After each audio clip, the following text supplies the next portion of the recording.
hopefully, I think we understood that. I believe that the issue that sort of is in the background is the ruach ra'ah that lives underneath one's nails. It's in the Gemara, this idea that you're not supposed to cut your nails and leave them on the floor. It's not a good idea in general. Forgetting the ruach ra'ah, but it's not something that you want to. Their fear was that if a pregnant woman were to step on the nails, it could cause a miscarriage. So there was some sort of sakana involved. But we talked about the idea that if you get rid of it from its original location where it fell, so some say the room, then you're most certainly protected and fine. Though, by the way, as I was reviewing to prepare for the shir today, I recalled the line. I don't know if I made a big comment about this, that in a base medrash where there are no women, according to this, it sounds like you don't have to be so careful about this, which is kind of disgusting. There will be nail clippings all over the place. It was no problem. Or if it was a base amerchatz that was only for men, no problem.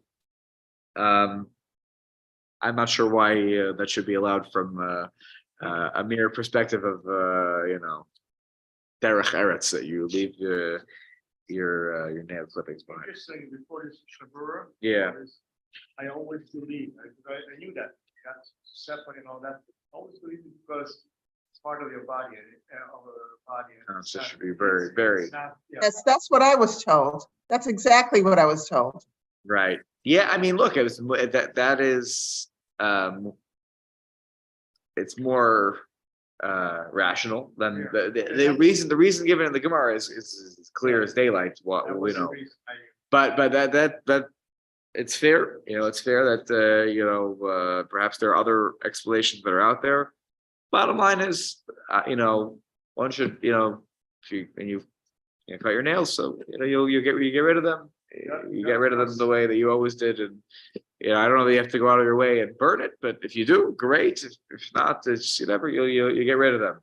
But by the way, this is proof that women should not be the ones to clean the Beit Medrash and the men's bathhouse. Men have to do that work. Men have to clean it up themselves. Yeah, it's a good point. It's a good inference from the Gemara, from this Mishnah Berurah. The other thing was that you don't cut your nails on your toes and your hands the same day because it reminds you of the Tahara. Interesting. That was the reason I was given. I don't know where it came from. Repeat that. We didn't hear it. Yeah, Tommy. I'm sorry. I'll move this closer here. Tommy was saying that the reason that he was aware of for not cutting your fingernails and your toenails on the same day, which we had mentioned last time, was because it's reminiscent of a tahara. I never heard that before, but that doesn't mean it's not valid. Look, there are different. Probably, I've had to guess, there are probably different explanations for this. So look, whatever you do, same day, not the same day, you do. You have upon whom to rely. It's funny that this even became a halachic discussion in some ways, because who would have thought? Okay, let's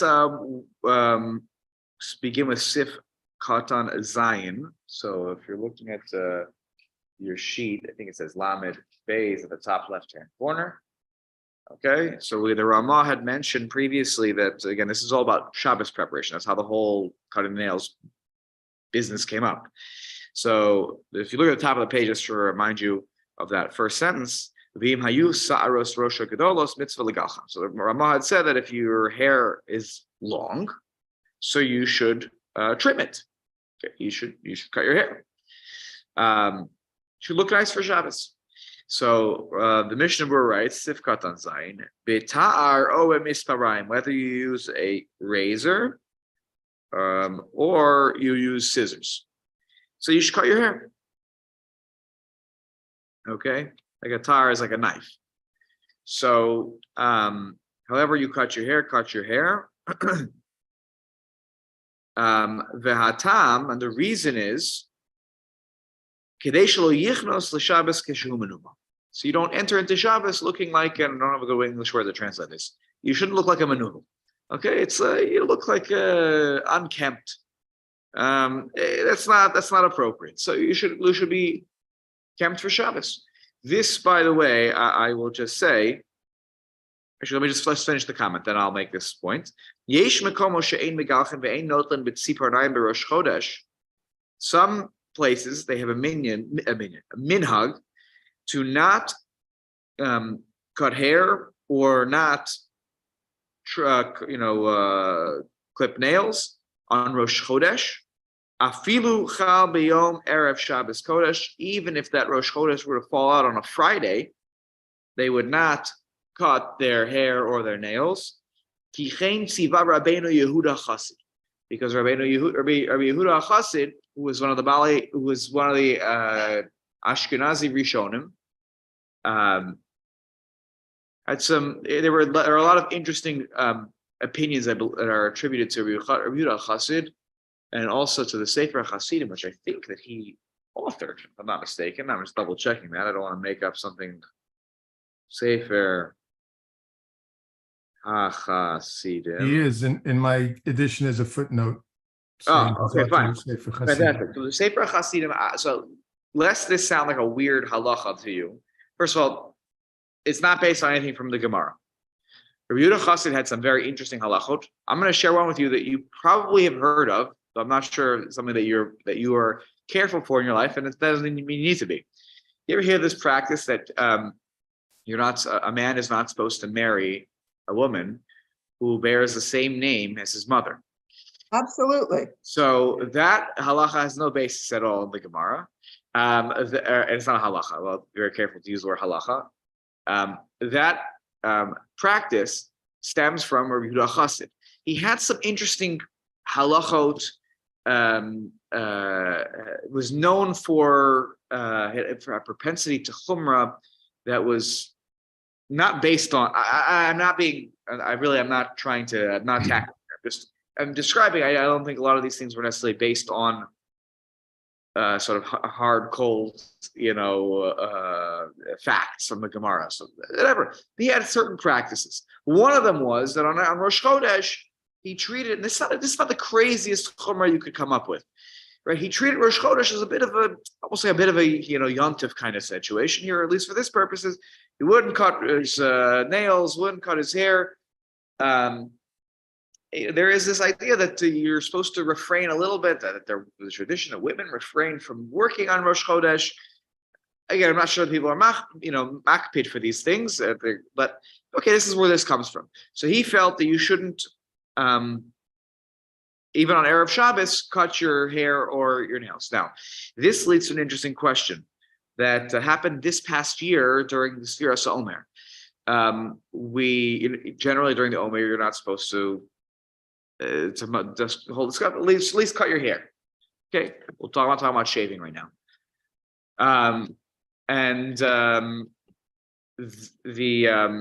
There's special dispensation given that when Rosh Chodesh falls out Friday, Saturday, Rosh Chodesh Iyar, which is always a 2-day Rosh Chodesh, you have Friday, Shabbos, Rosh Chodesh. That Erev Shabbos, you are allowed to take a haircut, even though it's during the period of Sfiras Omer. Why? Because one, you have Kavod Shabbos, and the second, it's also you couple together that it's also Rosh Chodesh, first day of the month, tomorrow. So the double kedusha of the next day allows you to prepare properly so that you are looking your best. And many explain that even Rabbi Yehuda Chassid would agree to this too, because he never said his chumrah in the situation where it was a Rosh Chodesh, Friday and Shabbos. Only when it was Friday Rosh Chodesh did he think that you still should refrain, because there's no extra kedusha, so there's no extra reason for Shabbos and Rosh Chodesh to shave, to cut your hair. So this happened this year. If you took advantage of it, you get a haircut. I actually took my son to get a haircut that day. You got one, Hinda, on that day? Yeah. So it's completely permissible. this comment here, though, is to me very important. I shave every Erev Shabbos during Sfiras HaOmer because of this. Rav Aaron Lichtenstein, Zecher Tzaddik Lebracha, was also of this opinion. So I should say also this opinion. He was of this opinion, and I happen to follow that opinion, which is that there's a mitzvah here of Kavod Shabbos. As you see here, there's a mitzvah of Kavod Shabbos, of how we honor Shabbos. Part of it is how we prepare for it in terms of getting ourselves ready. Showering is in a mitzvah category. Yeah, you shouldn't. We talked about, but you have to be careful not to highlight other things when you do this mitzvah. But it is a mitzvah to prepare for Shabbos and also to look your best. And so I shave every Erev Shabbos, even during Sfiras HaOmer, because of this reason. Now it brings up an interesting question that we're about to enter into the 3 weeks later this week. Question is, can you shave? For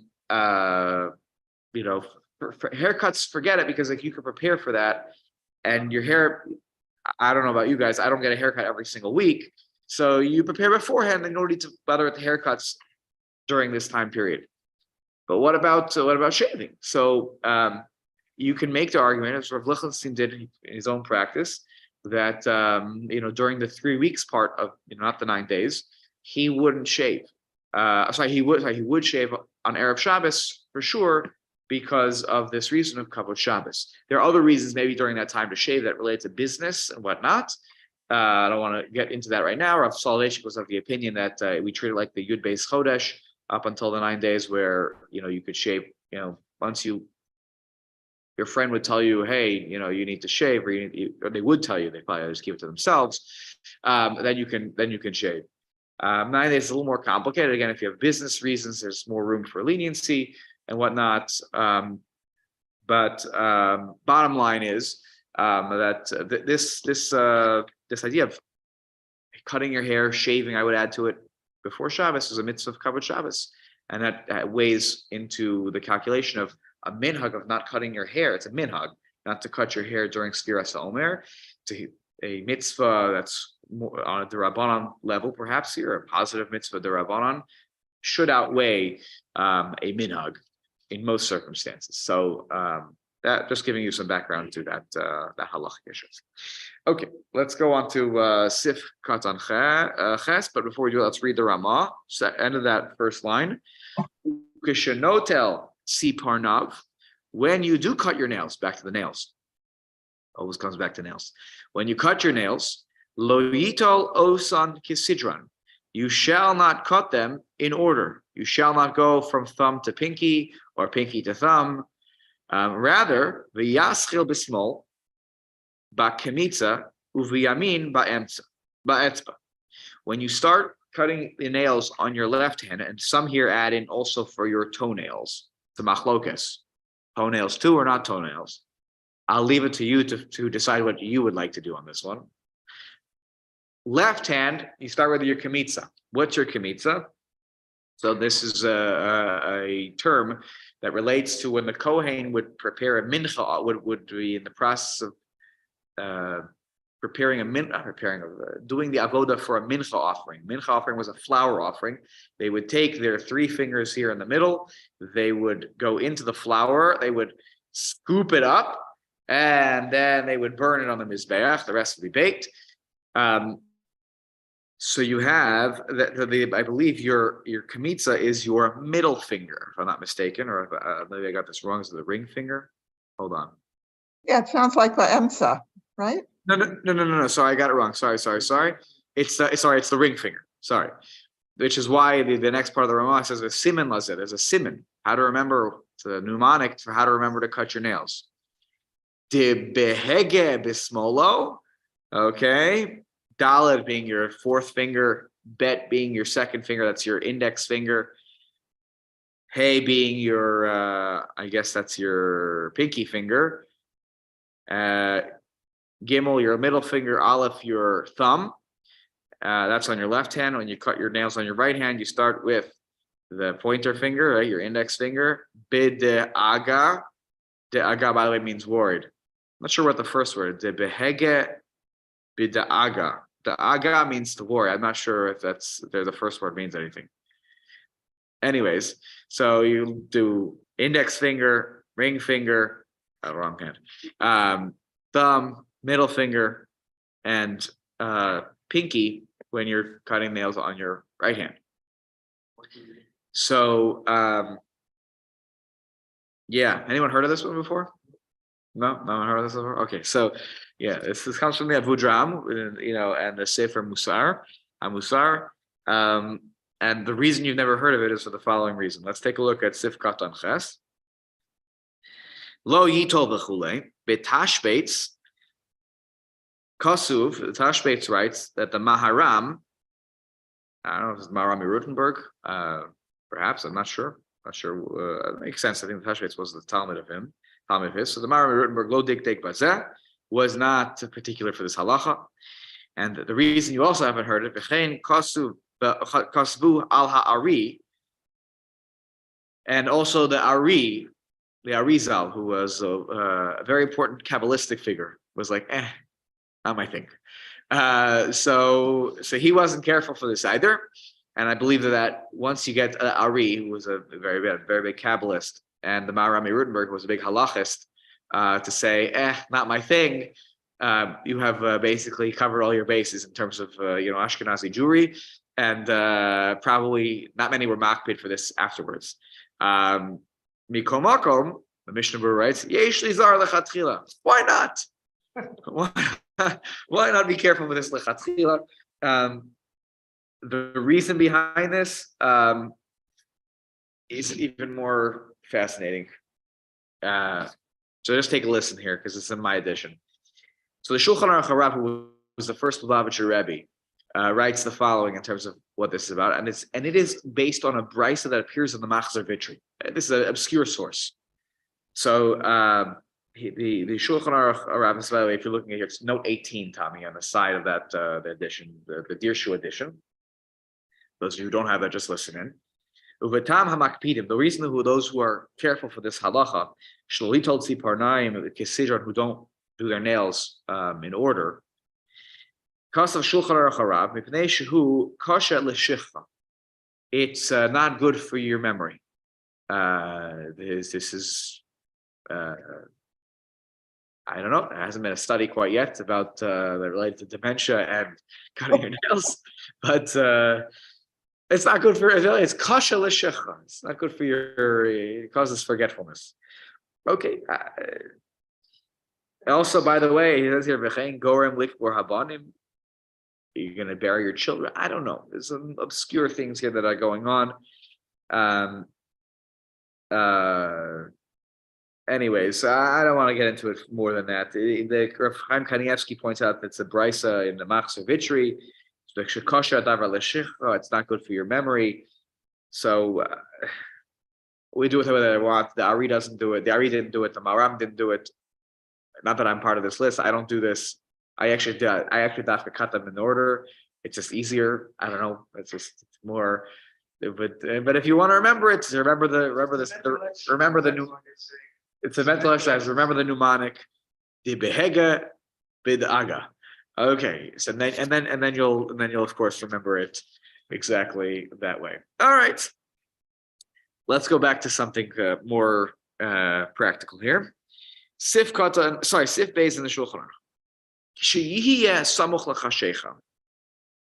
When it's close to dark. Okay. Yishal anshe vesom. You should ask the people in your home.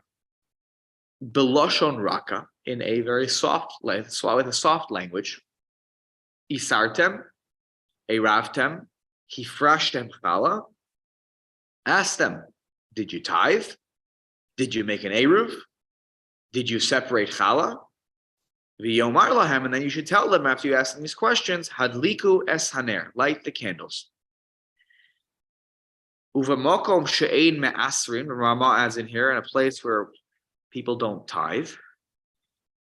Ein sarach lomar isartem. You don't need to say, did you tithe? Here in Chutz La'aretz, we don't have a mitzvah to do trumos and masros. Produce that grows outside of the land of Israel is not subject to that. Occasionally, you might find in stores some produce that has made its way over from Israel. If it does, you need to be careful with it. Occasionally, there have been clementines that have made it over. I've seen in Costco that occasionally are marked made in Israel or grown in Israel or products of Israel. And occasionally peppers. Not so much I've seen in Costco, but other stores, they occasionally carried peppers that were grown in Israel or produce of Israel. Other than that, I have not seen much produce that comes directly over here. One time we did buy, I think, a bag of peppers that had been produce of Israel. It was not marked as having been properly, trumot and masrot. Trumot and masrot taken. So I did it myself. Because it's probably in the category of demai, of suffix. It's questionable whether or not the trumot and masrot have been taken. Typically in Israel, by the way, they will mark it. Like they'll mark on the bag if the trumot and masrot were taken. If I'm not mistaken, they got that wrong. No, usually, or if they didn't, at least they'll mark it that they did. I don't know. Bottom line is, I double checked into it, and the OU had suggested that yes, you should do it. It's at least as a matter of suffix whether the farmer did it themselves. What do you do with it? So the piece that if you do it, there's a script that you say when you do it. Ultimately you end up cutting one piece off of the pepper, one small piece, and you wrap it up, and you would I believe that you need to dispose of that one piece. That's, I think, for truma. And then it ends up being a coin for Maser Sheni. You have to be poda the Maser Sheni. You have to redeem the Maser Sheni onto a coin. So there's also a coin that ends up needing to be sort of properly disposed of because it has kedusha on it. I'm tameh though. All kohanim today are tameh. That's the problem. So and that's also the problem. The truma, once anybody touches it, it's all tameh. So it's not edible, even if I was tahor. We are anyway, so it's a obscure halacha, by the way. I did it once in my life. And in Hilchot Shabbat, you don't make a bracha. If you actually live in Israel and you have your own produce growing in your garden or your backyard, whatever you have, you actually, when you separate truma and masrot, there's a bracha you make. So that's why probably today we don't have this minhag to say, I start. So what about the rest of this? Take a look at Sifkat test. Samuch l'chashecha. What is samuch l'chashecha? Close to dark, is that 1 minute before, 10 minutes before, 20 minutes? Mishnah Berurah writes, Hainu kodem bein hashmashos be'od v'adai yom. Before, he doesn't give you a specific time. He says before sunset, when it's certainly daytime. Where there's still time to add from the mundane to the holy. There's a mitzvah every week, which we will get to actually not so long from now. I think it's actually in the upcoming siman, called Tosefes Shabbos. You're supposed to add from the weekday just a little bit to Shabbos. If you accept Shabbos when you light candles, you're more than fulfilling this mitzvah. So don't worry, you're good. But you're not supposed to start Shabbos at the time when the sun sets. You're supposed to add leave it a minute. Okay, so you should say this phrase at least when there's still time to add from the mundane to the holy. The reason you should delay it until right before Shabbos, though, to ask these questions is because people will say, you ask me questions, I still have 3 hours till Shabbos. The point is you want to catch them, shortly before Shabbos in your family to ask this question. Now, there's an interesting phrase here that was added in by the Shulchan Aruch, which is really fascinating, which is Beloshon Raka. You should ask in a soft language. Usually you don't get too much drush in a halacha sefer or guidance for life that has nothing to do with sort of, black on white halacha. He writes here, Sifkat on Yud, Beloshon Raka, Ki hechi dilekablu mine. Because you want people to accept what it is that you're telling them. Okay, it's very important, right? Because this is just from the Gemara, by the way. The Gemara says this, right? You want people to accept what you say. When you ask them a question, you ask softly, and they'll follow suit. He says, in general, al yatil adam ema Yetera betoch beito. A person should not place an exaggerated amount of ema, of fear in the home. It's not a good quality, to be, doling out, fear all the time to people who live with you. Shemitoch hayira, because if you're really going over the top with this quality, hey mechalin Shabbos, they'll rebel against you. Think about children. Hey, if you're overly forceful with how you say things to people in your home, you might sometimes, not always, but you might push them in a direction where, like, I'm gonna dafka do the opposite of what you're telling me to do, because the way you talk to me is not okay with me. And they'll start giving trephos, non-kosher food to eat to other people. They'll sneak in a little bacon into the Shabbos food. They're gonna start playing games. And ultimately, they may lead to some averos, that are some sins that will be done. I think it's a great lesson about, talking in a way. You have something to say, something to ask, something to tell a person that you want them to do something. Walking around like you're a general with your family is not always a good idea. If there's too much of that, there's the point that he's making here is sometimes you end up with the opposite of what you're looking for when you're trying to instill fear in people. It's not always the most effective way. It's interesting the way the translation here describes it. What is that? Is that they will make mistakes, which will cause things not to be correct. I mean, because they're terrified of. They're terrified, so they won't say. So they give them the wrong thing. So they won't ask questions. They won't ask follow-up questions. Yeah, they won't say, "We made a mistake. I put a milk in there," or something like that. I see. Oh, so you scare them straight. Not that they're going to rebel. I read this line as a rebellion. You're saying that over there, they're explaining it as that they're going to be so scared to ask you a question that they're going to make mistakes subsequently. That makes more sense with the food, by the way. That they're going to be Hilchot Shabbat. They won't ask you a follow-up question because they'll be scared to ask you a question because you've put too much fear in this household, and they're going to end up mixing something incorrectly in the food. Okay, that's a good explanation. I love that. That's good. Honestly, it could be both. That are valid reasons for this. Okay, good. Let's take a look at Yud Aleph. Isartem. All of these lists. The Mishnah Berurah writes, if you miss the opportunity once it's Shabbos, you can't do these things. You can't tithe on Shabbos. Okay, it's very clear. You're not allowed to tithe on Shabbos. It's a kind of tikkun maneh.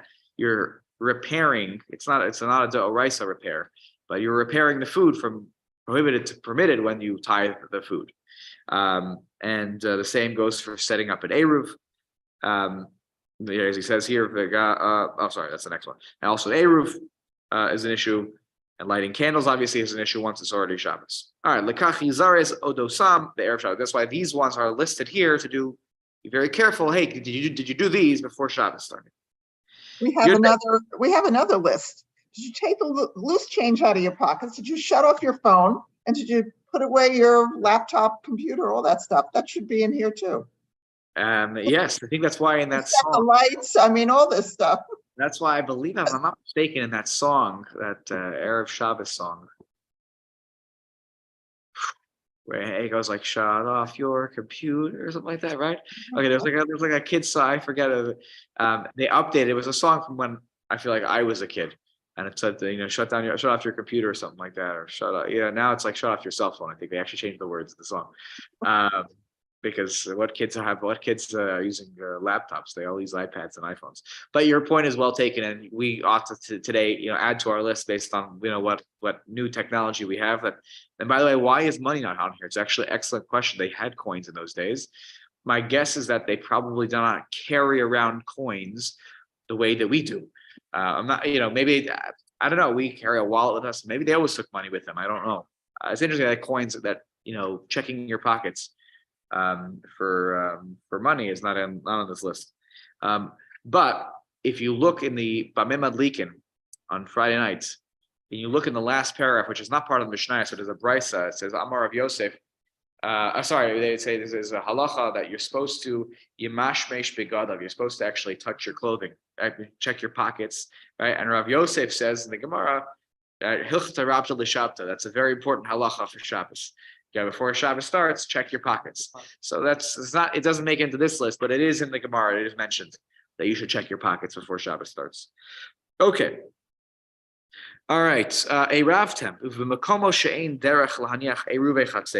you live in a place where you only make an eruv chatzeros scheme, eruv Pesach, eruv Pesach, and by the way, all of you live in a place where we do that. Every year we renew the matzahs, but we don't make a new eruv like with food every week here. We just make it every eruv Pesach.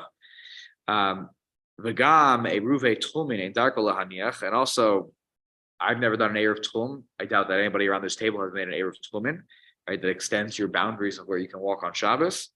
Ein sarach lo marze. So then you don't need to say it. I don't ask my family every week, "Hey, Ravtem." If anything, they would look at me and be like, "No, you, hey, Ravtem, did you check the eruv this week?" You know, like, so we don't say sartem, we don't say Ravtem. Anyway, so one more thing here, or two more comments. Yud Gimel hefrashtem chala. So v'cha'es. So what about this separating the challah? Anybody here bake their own challah? Yeah, and and when you bake, how many loaves of challah do you usually make when you? Well, I make 6 small ones, like, Little challah rolls. yeah, not rolls, but I would say 6-inch long, like this. Yeah. So small braided ones. Right. Okay. And Arlene makes, but not enough to take challah. Okay. So I was gonna ask. Yeah, I don't know how many. I was told that no matter what the amount you take challah, you just don't say the bracha unless you use, I think it's 5 pounds of flour or something like that, an amount that I would never use. Yeah, I think in Chutz La'aretz, if I'm not mistaken, I think you don't have to take challah except if you hit that certain threshold of how many. What was it again? It was 5 pounds. Something like that. I don't know. I was told that you take it anyway. Just don't say the bracha. Is that wrong? I need to double check. I go to Hilchos. I need to go check in the Hilchos Chala in Yoredea today. I actually don't remember offhand. I think I looked this up once because the school wanted to do last school year, not this past school year. The one before that, they did a challah bake after school, and they wanted to do the mitzvah of Hafrashas challah with all the kids. So I looked it up. Yeah, let me know. Maybe I'm doing. I'll let you know. I mean, if you're doing it anyways, you're not doing anything wrong by doing it. So,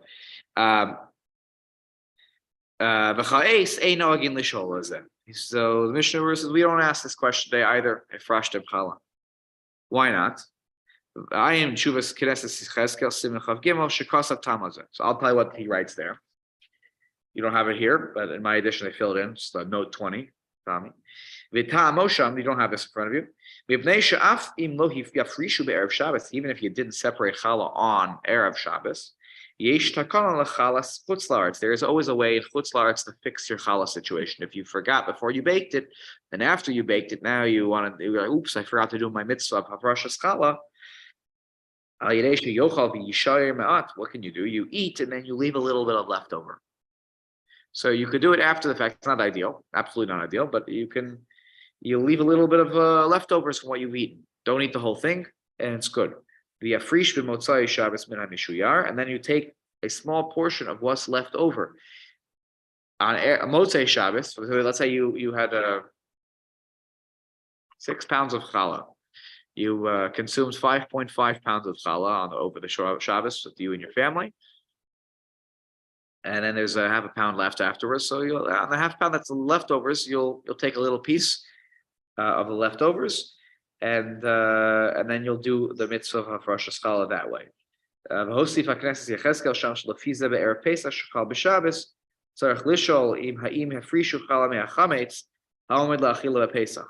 So he writes that's very important. Even if you're not makpid on this the rest of the year, let's say you have a situation, I think which happened 2 years ago. You have Pesach starting on Saturday night. So Erev Pesach is Shabbos. So you have this tricky situation on Shabbos morning where you're like, what do I use? Do I use challah? But I have to get rid of the challah very quickly, and we daven early because of that, so that everyone can go home and make their hamots. Okay. But there, I don't have a takana to Motzei Shabbos. I can't hold on to, let's say I forgot to do hafrashas challah on that Shabbos, Erev Pesach. I can't wait till after Shabbos is over to do the hafrasha because now I own chametz. So there, on that Shabbos, you have to be makbid. If that falls out, you should ask your family members, Hefrashtem challah?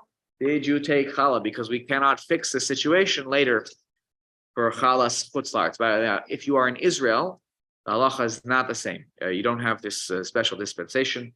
There we're more machmir that you have to do it the right way before you consume this food. And of course, you can't do a fresh challah on Shabbos. So you're stuck if you don't have it's kind of like Trumos and Meisters. Yes, Steve, go ahead. I just texted Arlene. She said she doesn't take challah if it's less than 3 pounds and 11 ounces. Less than 3 pounds long, don't. That's what she was taught. And in terms of the bracha, that's the higher amount or higher threshold. Higher than that, she'll take challah and make bracha. Okay. All right. Would you let us know? Maybe I'm doing something that's not necessary. Right. I'm gonna double check right after this year is over. It'll take me 3 minutes. That's the beautiful, easy access. With the internet to get to the halacha svarim. Okay. All right. Let's finish this up. Now back in the Mishnah Berurah. Be'erev Pesach bevadai tzarech lishol, as we just explained. Actually, on erev Pesach, you definitely need to be careful and ask, hey, did you separate challah? Okay. V'im chal b'Shabbos tzarech lishol be'erev Shabbos, and if it's on Shabbos, is erev Pesach, you definitely need to ask on erev Shabbos. Meaning if the Shabbos falls out, and Shabbos is so achba erev Pesach bevadai tzarech lishol. And I guess when you're making the matzah, because I guess you have to burn the thing. I don't know. Not sure why on erev Pesach do you definitely have to ask? Because it'll be chametz. Oh, they're saying it's erev Pesach erev Shabbos. So that's what I said. Okay, good, fine. Okay, that's the case I explained. Fine. All right, there you need to be machmir.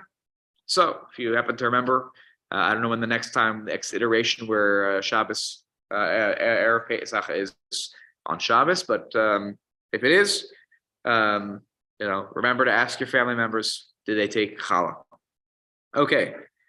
Yud Dalid, Hadliku es haner, light the candles.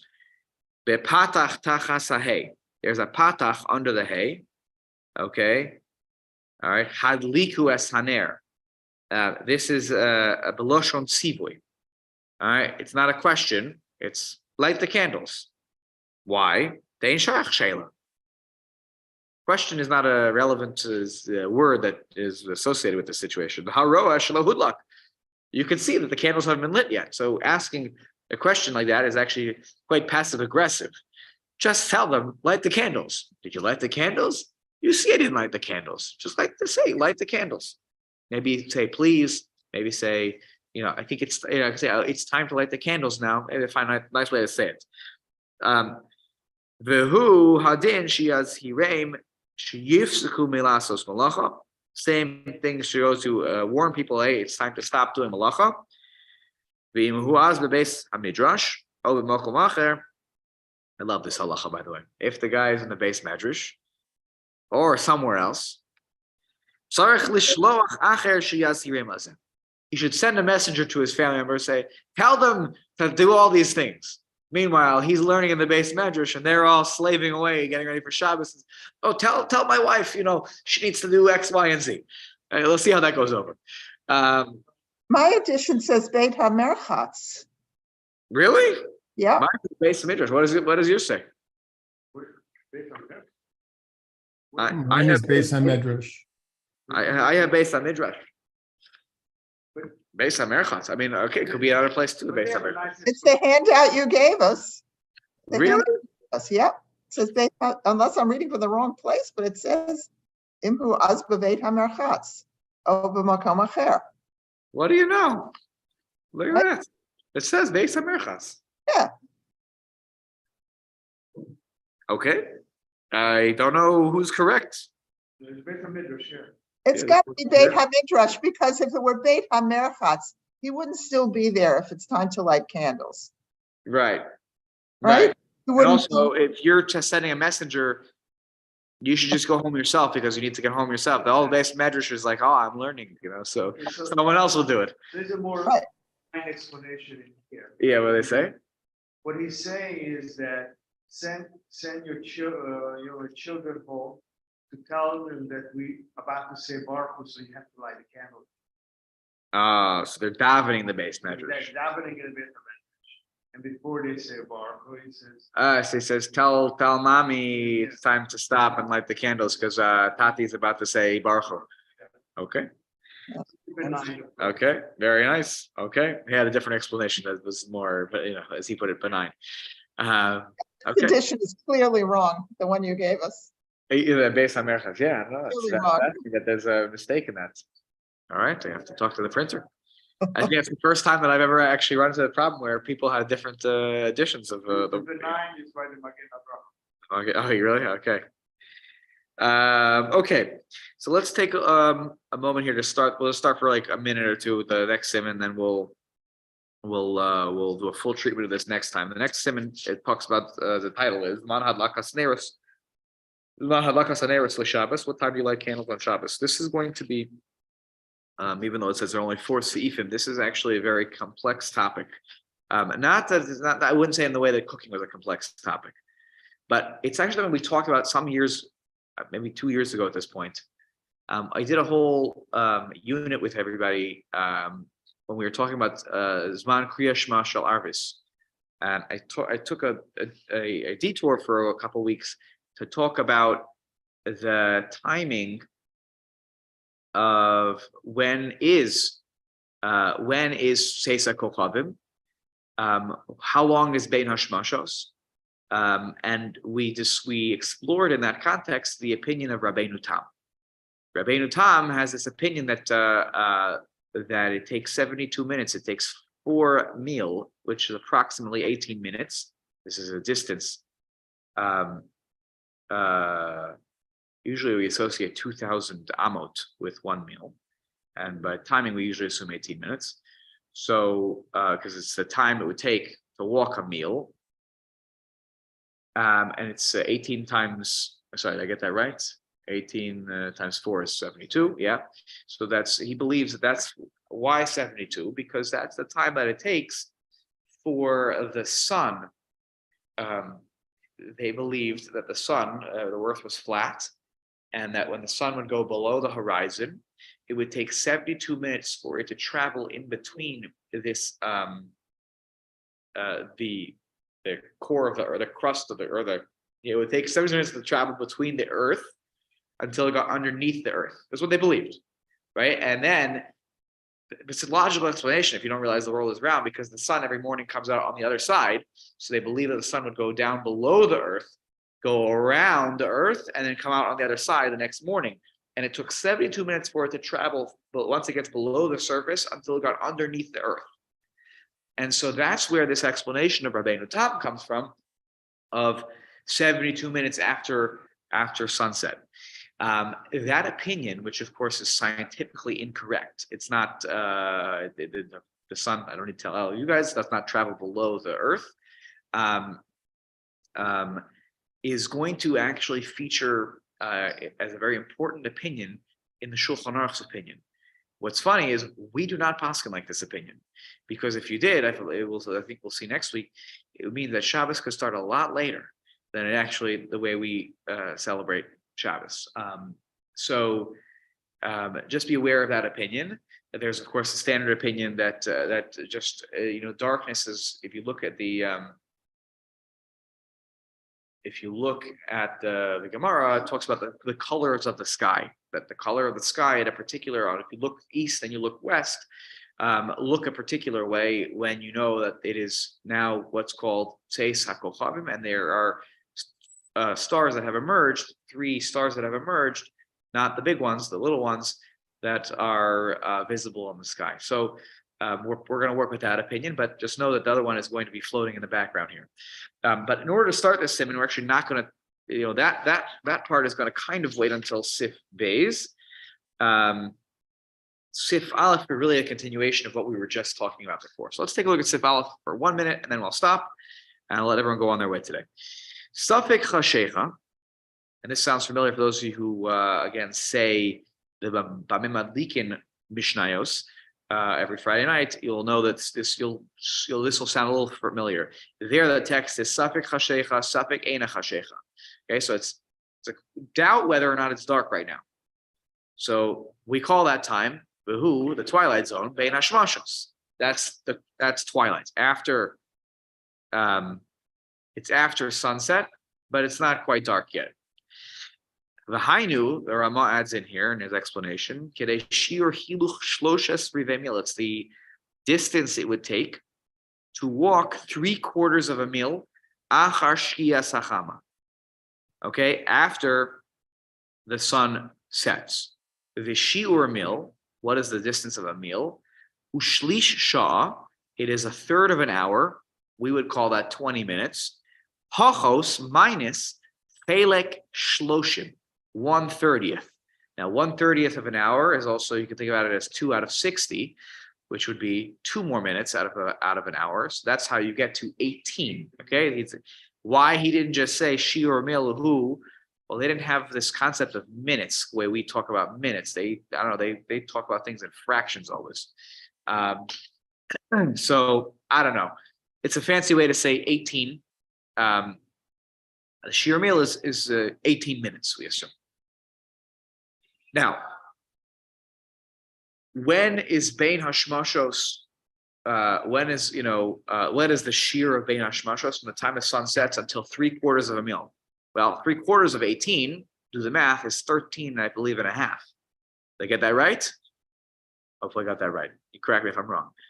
So the time of when it's truly according to the very basic opinion in the Gemara, in the Gemara, is Shloshes Rivei Mil, which is 13 and a half minutes after the sun sets. Still, on a day that's not cloudy, is still a lot of light in the sky. But that is the earliest time, what we call, if you look on any of these Maizmanim apps, this is one of the first times they'll list in terms of Bein Hashmashos using the measurement of Shloshes Rivei Mil. So this is already a very short time here. Bein Hashmashos, sunset till this 13 and a half minutes afterwards. And again, we're here talking about Shalos Manios, adjusting for that. So that is the time where we say, we say Ein Ma'aser Nesavadai. We do not do Ma'aser once it's dark.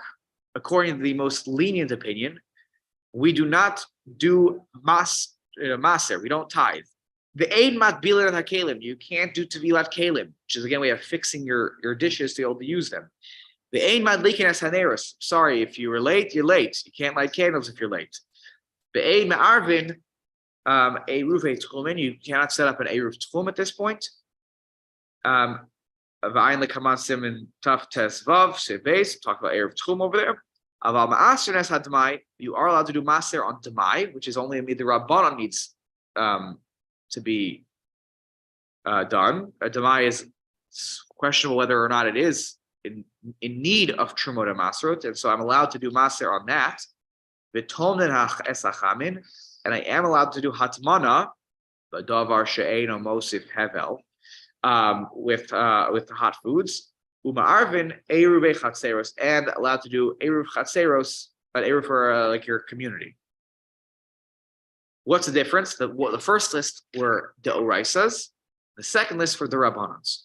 And so in this twilight period, right? So when it's twilight, I'm allowed to do certain things that are only prohibited midrabanan if I'm in a great need. But if it's prohibited midoraisa, and it's suffix, whether it's Shabbos now, so it's a suffix deoraisa on a deoraisa law, l'chumra, suffix derabanan, right? We are more lenient when there's a need. So we'll touch more on this next week. This is why one of the completely unrelated takeaways is that if you're ever stuck somewhere and you need to get home and it's now twilight, jump into a Uber, jump into a cab, let them do the deoraisas. You're just it's Amir al which is at the Rabbanon. You're in this twilight zone. You can't do deoraisas, but you can do the Rabbanons when you're in a great need. Of course, if you're not home for some reason, you're stuck somewhere. That's an example of that. So we'll talk more about this topic of the twilight zone where you're allowed to violate some derabbanons and where you are not allowed to violate the deoraisas. We'll get into that next week. Have a wonderful, wonderful week. Happy 4th of July. We'll meet next week on Tuesday. Then we'll go back to our regular day, and we'll continue on in Reish Samech Aleph. Thank you. All Thank you right. so much, Rabbi. Yesher Koach. Beautiful. Take Thank care, you. everybody. Have a good day. If Good day. Have a great- if you have time at some point, could you check the